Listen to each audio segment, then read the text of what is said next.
ನಿರತಿಶಯ ಸುಜ್ಞಾನಪೂರ್ವಕ ವಿರಚಿಸುವ ನಿಷ್ಕಾಮ ಕರ್ಮಗಳರಿತು ತತ್ತತ್ಕಾಲದಲ್ಲಿ ತಜ್ಜನ್ಯ ಫಲರಸವಾ ಹರಿಯನೇ ಮೊದಲುಣಿಸಿ ಬಹು ಜೀವರಿಗೆ ಕರ್ಮಪನೆನಿಪ ಗುರು ಪುಷ್ಕರನು ಸತ್ಕರ್ಮಗಳಲ್ಲಿ ನಿರ್ವಿಘ್ನತೆಯ ಕೊಡಲಿ.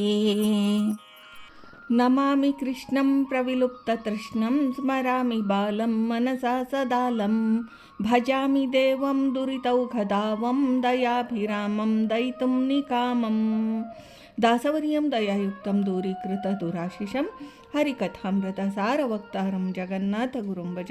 ಶ್ರೀ ಹರಿಕಥಾಮೃತ ಸಾರ ದೇವತಾ ತಾರತಮ್ಯ ಸಂಧಿ ಪದ್ಯ 45. ನಿರತಿಶಯ ಸುಜ್ಞಾನಪೂರ್ವಕ ವಿರಚಿಸುವ ನಿಷ್ಕಾಮ ಕರ್ಮ ಎಂಬ ಪದ್ಯದ ಮೂಲಕ ಶ್ರೀ ಜಗನ್ನಾಥದಾಸಾರ್ಯರು ಸತ್ಕರ್ಮಾಭಿಮಾನಿಯಾದ ಪುಷ್ಕರನನ್ನು ಸ್ತೋತ್ರ ಮಾಡ್ತಾರೆ. ಪುಷ್ಕರನು 27ನೇ ಕಕ್ಷಾಪನ್ನನು.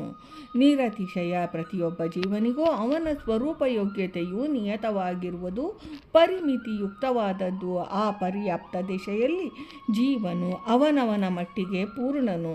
ಸ್ವರೂಪ ಯೋಗ್ಯತಾ ಸಾಪೇಕ್ಷ ಇದ್ದದ್ದು ನಿರಪೇಕ್ಷ ವಸ್ತು.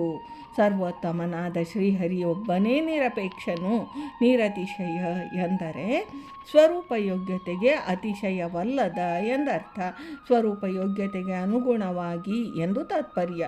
ಸುಜ್ಞಾನಪೂರ್ವಕ ನಿರತಿಶಯವಾದ ಸಮೀಚೀನವಾದ ಜ್ಞಾನದಿಂದ ಯುಕ್ತವಾಗಿ ಎಂದರ್ಥ.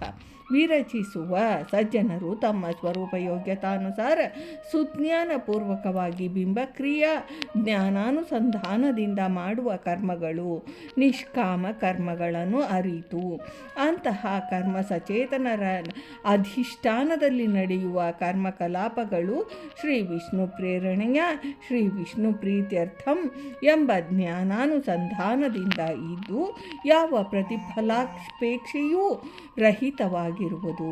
ಅಂತಹ ಕರ್ಮಗಳು ನಿಷ್ಕಾಮ ಕರ್ಮಗಳು ಎನಿಸುವವು. ಈ ಕರ್ಮದ ಮರ್ಮವನ್ನು ಅರಿತು ಚರಿಸುವರು ತತ್ಕಾಲದಲ್ಲಿ. ಆಯಾ ಕಾಲ ವಿಶೇಷಗಳಲ್ಲಿ ಜೀವರಿಂದ ಮಾಡಿಸಲ್ಪಟ್ಟ ನಿಷ್ಕಾಮ ಕರ್ಮಗಳಿಂದ ಉಂಟಾದ ಫಲವನ್ನು ಶ್ರೀಹರಿಯ ಆದೇಶಾನುಗುಣವಾಗಿ ಆಯಾಯ ಜೀವರಿಗೆ ಭೋಗಕ್ಕೆ ತಂದುಕೊಡುವ ಕರ್ಮಾಭಿಮಾನಿಯು ಪುಷ್ಕರನು. ಪುಷ್ಕರನು ತನಗಿಂತ ಅವರರಾದ ಅಜಾನಜರಿಗೆ ಗುರುವು.